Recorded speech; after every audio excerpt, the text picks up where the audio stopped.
Hello friends, welcome to millet recipes Tamil. இன்றைக்கி நம்ம millet ரெசிபீஸில் சேனைக்கிழங்கு usili இது எப்படி பண்ணுறதுன்னு பார்த்துலாம் வாங்க.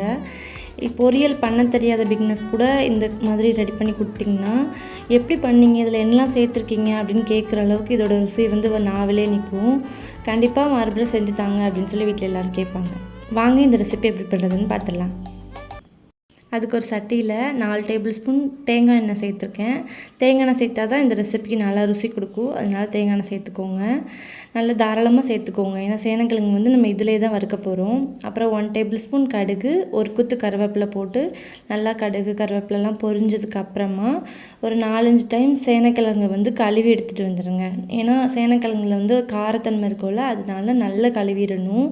கழுவிட்டு நீங்கள் சேனக்கிழங்கை இப்படியே நீங்கள் டைரெக்டாக போடக்கூடாது. பவுலில் நீங்கள் கொஞ்சமாக அந்த பவுல் நிறைய தண்ணி சேர்த்து வச்சுக்கோங்க. சேர்த்து வச்சுட்டு அந்த பவுலில் இருக்க தண்ணியிலே இந்த சேனக்கிழங்கு கழுவிட்டே சேர்த்துக்கோங்க. ஏன்னா அப்போ தான் குட்டி குட்டி டஸ்ட் இருந்தால் கூட அந்த தண்ணியில் நல்லா ரிமூவ் ஆயிரும்.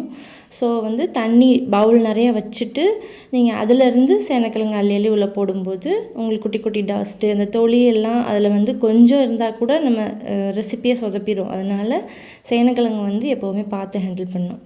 ஸோ இந்த மாதிரி தண்ணியில் நல்லா வாஷ் பண்ணிவிட்டு அப்புறமா யூஸ் பண்ணுங்கள். நீங்கள் இல்லைன்னா நறுக்கும் போது புளி தண்ணி அந்த மாதிரி வச்சுட்டு கூட புளி கரைசல் இருக்குல்ல, அதில் இந்த சேனக்கிழங்கை நறுக்கி போட்டுட்டு அதில் நல்லா புளி தண்ணியை வச்சு நல்லா வாஷ் பண்ணிவிட்டு சேர்த்துட்டிங்கன்னா ரொம்ப காராது.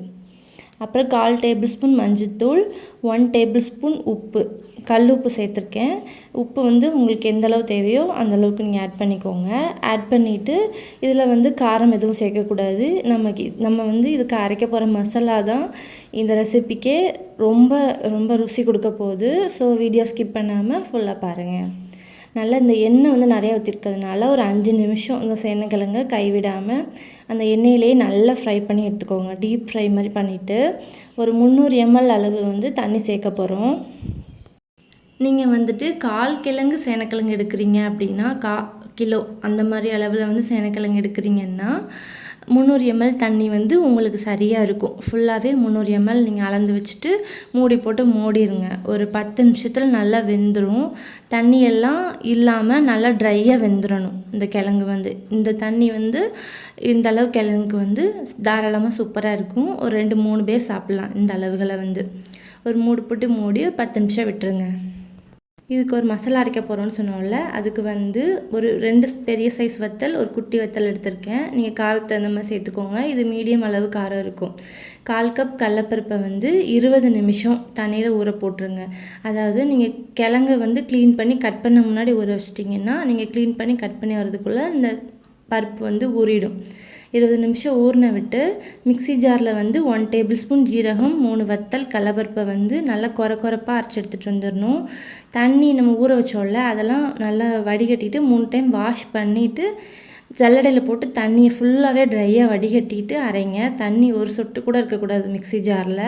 இருந்துச்சுன்னா ரெசிப்பியே மாறிடும். ஸோ தண்ணி இல்லாமல் இந்த மாதிரி நல்லா கொரப்பாக கடலப்பருப்புலாம் தெரியுதுல, அந்தளவுக்கு ஒரு பல்ஸ் மட்டும் விட்டுடுங்க. நம்ம வேக வைக்க போகிறோம் இதை. ஏன்னா கடலப்பருப்பில் உள்ள பச்சை வாசனைலாம் போகணும் இல்லையா, அதுக்காக தான் இட்லி கொப்பரையில் வச்சு நம்ம வேக வச்சு எடுத்துக்க போகிறோம். இட்லி தட்டில் இது போல் துணி போட்டு வேக வச்சு எடுத்தாலும் சரி, இல்லை எண்ணெய் தடவிட்டு நீங்கள் இந்த அரைச்சி வச்சுருக்கதை சும்மா கும்மமாக தட்டியே வேக வச்சுக்கோங்க. ஏன்னா அப்படியே ட்ரையாக அது வெந்துடும். ஈரம் இல்லாததுனால ட்ரையாக தான் இருக்கும், ஒரு மாதிரி உதிரியாக.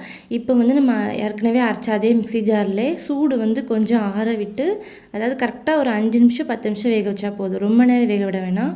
வேக வச்சுட்டு மிக்ஸி ஜாரில் சேர்த்து ஒரு பல்ஸ், நம்ம ஃபஸ்ட்டு அடித்தோம்ல அதே மாதிரி ஒரு பல்ஸ் விடும்போது இருந்த பருப்பெல்லாம் உடஞ்சி நல்லா அரைச்சி கொடுத்துரும். உங்களுக்கு சூடு ஆற விட்டு அடிங்க. சூடோடு அடிச்சிங்கன்னா தெரிச்சிரும் மேலே.